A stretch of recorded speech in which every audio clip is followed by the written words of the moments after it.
going on, everyone? I'm Daniel Rodriguez. It is time to review Feed the Beast Season 1, Episode 10, titled Fire, which is the Season 1 finale. Now, it does kind of make me a little scared, man, because AMC has not renewed Feed the Beast for a second season. I believe the ratings have been very low. So I am hoping and I'm praying that they renew it for a second season, because AMC, again, brilliant show. I think it is just, again, *Halt and Catch Fire* is a better show than this. It's another AMC show. I love *Halt and Catch Fire*, I really do, and I'm a big supporter for *Halt and Catch Fire*. It's an underrated show, and this is exactly another *Halt and Catch Fire*. It's an underrated show.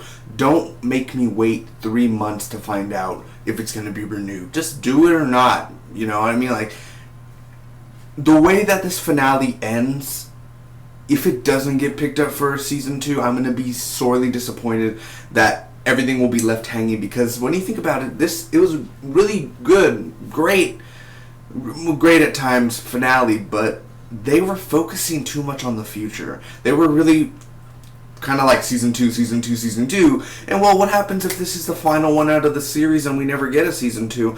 Then you kind of just left everything there, and that would be a bad way to end the series. So you got to think smart when writing a finale. Sure, I love where they're heading for season 2, but then again, what happens if you don't get picked up for a season 2 and you left all that just because you wanted to get big for season 2, a cliffhanger, you know? So I'm kind of a little iffy on that, disappointed with that. But either way, let's get right on to it. It should take me about 2 minutes to recap and give you the pros, cons, and final score. So here we go. Fire, which, if you didn't know, every single episode of Feed the Beast starts with a look at a fire, or a candle, a fire from a candle, or a stove. It starts off from a flame. So I really thought that was cool to start off with a cop, Donnelly, hanging, you know, and then there was a fire right below him. So let's get right on to it. First off, Dion is asking Tommy's dad for money because he needs to pay off Patrick. So the cop is hanging, and the daughter ends up finding that her dad is dead, basically. And I don't like the way they handled that. I honestly didn't like the way, like, it was supposed to be emotional. It was supposed to be gripping. We just spent, like, a long time, or minimum time, with this cop. The whole season saying, you see this tooth? We're going to take care of the tooth fairy. And then all of a sudden he's dead, and then it's like, Dion, that was my dad, you asshole. I don't want you in my life. That was it? That was all you gave us? Like, he's dead. Oh, you know what? I don't want you to be in my son's life or my kid's life. And I'm like, your dad just died. Did you go down with the deal? Your dad just, like, are you, like, I really was kind of shocked how, honestly, the actress wasn't very convincing. Like, your dad just died, and you're just kind of a little tears. Like, you'd think she would be, like, breakdown, you know, like, really, but she's kind of just, like, tears, little tears, like, you know what I mean? I thought she'd be devastated by the news, and apparently she's not. So I was kind of really just disappointed with that matter there. And Dion and Patrick, they're talking to Tommy. So the whole Dion stuff, and Tommy talks to Patrick and all this about threatening his kid of TJ. Dion explains to Tommy why he owes the money to Patrick and stuff like that, or why he's in the deal. That's why he's doing Thurrio, and he's like, everything you did for Thurrio with my wife and everything was all a lie, just to get, to pay back and all that. Or messing with his head and everything. Like, you said you wanted to do this for the family, but you just want to do it for the money. That's it. Pilar ends up seeing Patrick, and she knows his past now, and they kind of talk about it. We really don't get to see them talk that much, but it's always nice to see Pilar, Lorenzo Izzo, and the actor who plays Patrick to kind of talk around, and she's like, how's the person you like? I mean, what's going on? And, it's nice to see Patrick, the soft side of him, because he does have a soft side, He's a very intense guy. He has his mental problems, too. But he's a soft teddy bear on the other side, man. She knows how to access his inner teddy bear. So Patrick's dad Patrick wants his dad back in prison, so he ends up getting his dad to be escorted back to prison, or transported. So Dion's uncle is getting married, which is very random on the last episode to have his uncle, like, that's what I thought the episode was going to be. When I saw Dion saying, like, when his uncle was like, we want to have it at the Rio, I'm like, great, the whole finale is going to be about having the wedding at the Rio or something. Gladly they didn't show that, probably saving that for a season 2. Oh wait, the Rio is blown up. You know what I'm saying? So that kind of even furthers it even more, which was a good turn on that. So they're getting married. Dion and Patrick and Tommy are meeting in this office, and Tommy offers Patrick a 25% cut from Rio, and they will give him 25% of the money, the income. And while Dion angers Patrick, and Patrick ends up leaving, he's like, this is how you do business. So Patrick leaves. The art show's going on. Dion's not there. Tommy's actually being a father. Tommy's father wants Patrick gone. He knows that he's threatening TJ, and he wants Patrick dead. Season 2 stuff there. Dion and his uncle end up robbing this poker game, and guess what? Patrick's there as well. So when they're leaving, Patrick ends up shooting a few times at the car, but they end up escaping with a lot of money to pay off Patrick. But how do you pay off Patrick if Patrick knows that you stole his money from his poker game? You know? So that's that. The Rio, somebody messed with the gas at the Rios. Somebody leaked the gas. They ended up unscrewing a pipe. All the gas came out, and Dion's in the restaurant. Tommy and TJ are at the restaurant. Now, this is how I thought it was going to go. I literally thought that when Pilar was like, I'm going to go home, I thought she would go to the restaurant, and then it would explode, and then Pilar would be dead, and then the season 2 would be, who killed Pilar? Why did it happen? Who's to blame? That's what I thought was going to go down. I didn't, that's what I was kind of thinking, but gladly it wasn't that predictable there. So anyway, the Rio explodes. Dion and TJ and Tommy are inside, and, well, TJ actually speaks, Daddy, Daddy.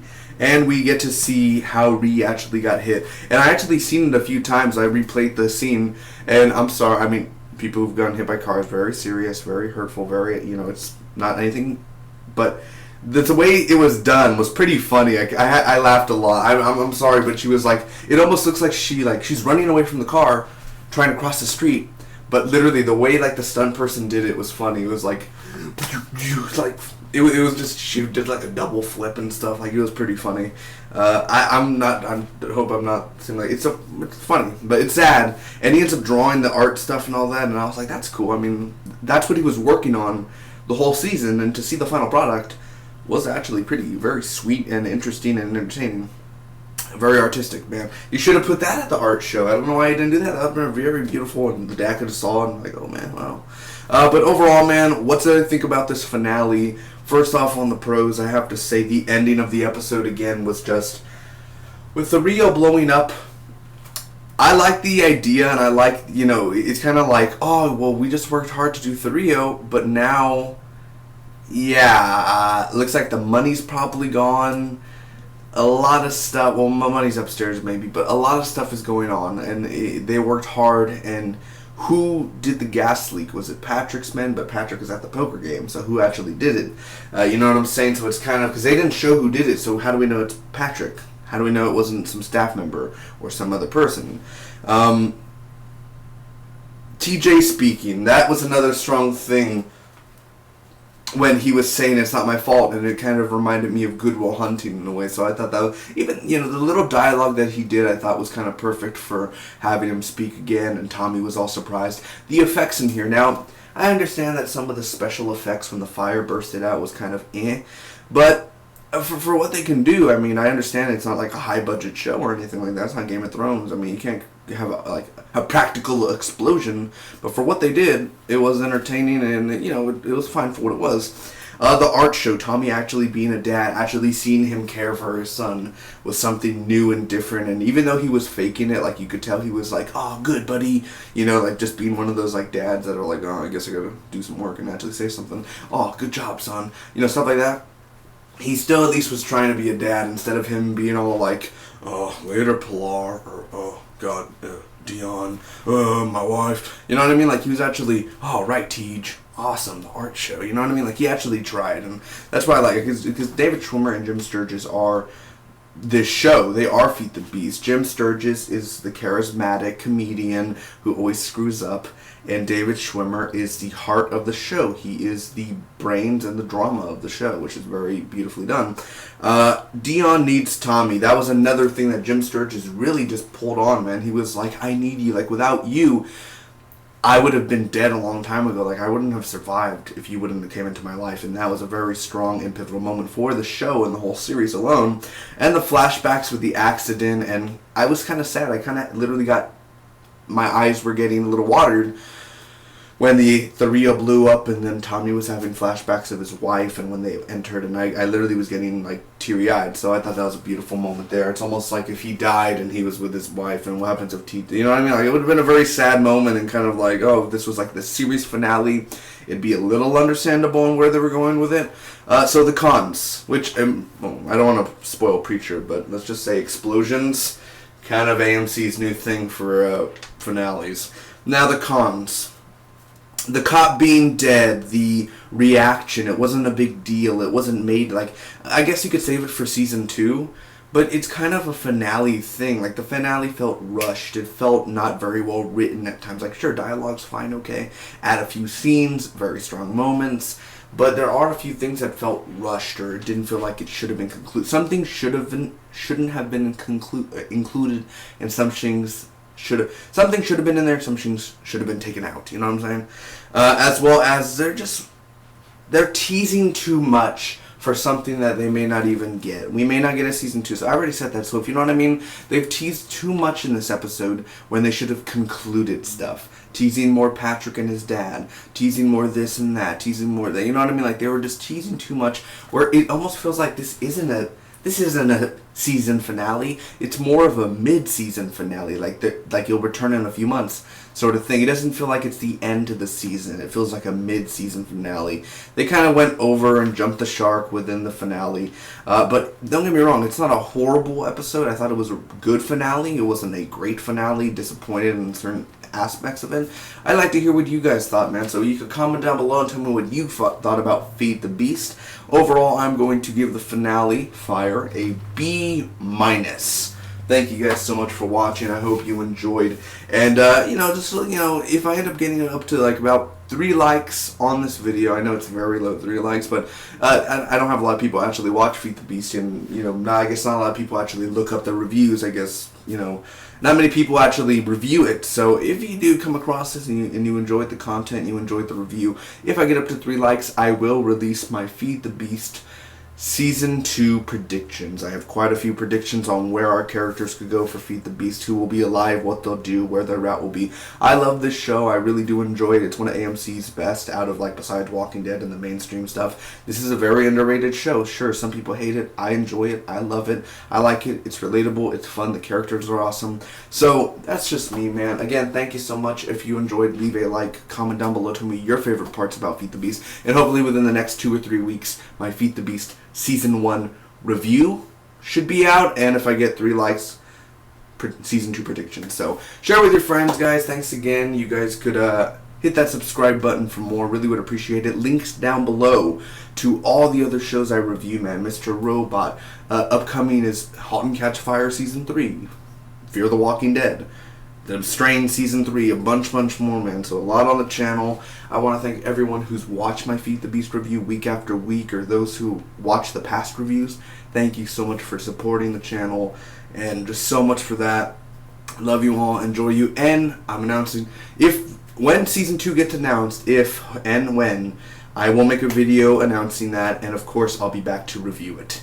Thanks. Love you all. Till next time, I was Daniel Rodriguez, and I will always remain Daniel Rodriguez. So, love you all. I can't say enough, man. Underrated show. Share this with everyone, as in the show. Let everyone know that Feed the Beast is actually a show. It means David Schwimmer. Friends. Anybody remember him? Yeah. Kind of a big deal. I mean, on that side of the 90s and everything. So, definitely. David Schwimmer, Jim Sturgis, awesome show. Till next time. Bye-bye.